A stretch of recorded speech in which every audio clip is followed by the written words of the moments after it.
বৃদ্ধাশ্রম থেকে ছেলেকে লেখা বাবার একটি চিঠি। চিঠি রচনায় কবি আব্দুস সামাদ।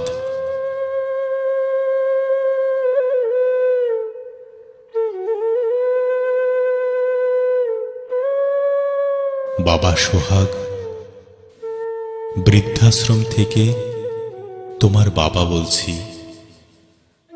এই নিয়ে কয়েকশো চিঠি পাঠিয়েছি তোমার কাছে। জানি না আমার এই চিঠিটাও তোমার হাতে পড়বে কিনা, তারপরও লিখছি। তুমি কেমন আছো? বৌমা, দাদু ভাই কেমন আছে? আমার কথা কি তোমাদের মনে পড়ে না? জানো বাবা সোহাগ, আমার না ইদানিং শ্বাসকষ্ট বেড়ে গেছে। আমি কষ্টে আছি, তোমায় বলছি।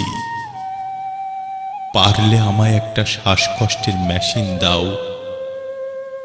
বাবা সোহাগ, তোমার কি মনে পড়ে তুমি যখন বায়না ধরতে, আমার শত কষ্টেও তোমার ইচ্ছা পূরণ করতাম? এটা আমার ইচ্ছা নয়, আমার প্রয়োজন। যদি সম্ভব হয় তো দিও। আর বাবা তোমায় বলছি, আমি কি এতটা বোঝা হয়ে গেছি? আমার ঘরে আজ আমার জায়গা নাই। এই ঘর তো আমার তৈরি, তুমি সোহাগও আমার তৈরি। আমি তোমায় লেখাপড়া করিয়ে অনেক বড় অফিসার বানিয়েছি। তুমি অফিসার হতে হতে অধিকার হারিয়ে ফেলব তা বুঝিনি। বাবা সোহাগ, আমার ভুল আজ আমি বুঝতে পারছি। তোমায় শিক্ষিত বানিয়েছি, তবে সুশিক্ষিত নয়। কেন তোমার জন্য আমি সম্পদ বানিয়েছি। যদি তোমায় সম্পদ বানিয়ে রাখতাম, তবে আজ এই বৃদ্ধাশ্রমে আমাকে আসতে হতো না। বাবা সোহাগ, আমার একটা কথা রাখবা বাবা? আমার দাদু ভাইকে তুমি কোনো মাদ্রাসায় পাঠিয়ে দিও।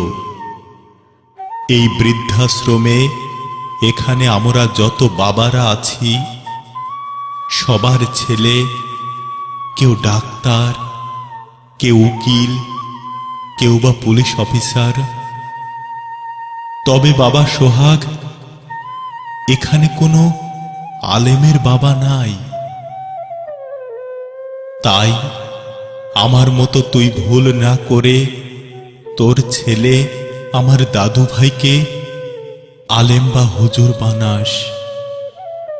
তোর ছেলে যদি আলেম হয়, তোকে কোনোদিনও বৃদ্ধাশ্রমে আসতে হবে না। আর বাবা হয়ে ছেলের কাছে বোঝা হয়ে থাকতে হবে না। আপনজন ছেড়ে দূরে থাকার ব্যথা শুধু বৃদ্ধাশ্রমের লোকেরাই বোঝে। আর বাবা সোহাগ, যদি চিঠি হাতে পড়ে, আমায় কর্ম করে দিস উপদেশ দেওয়ার জন্য। ইতি, তোর হতভাগা বাবা।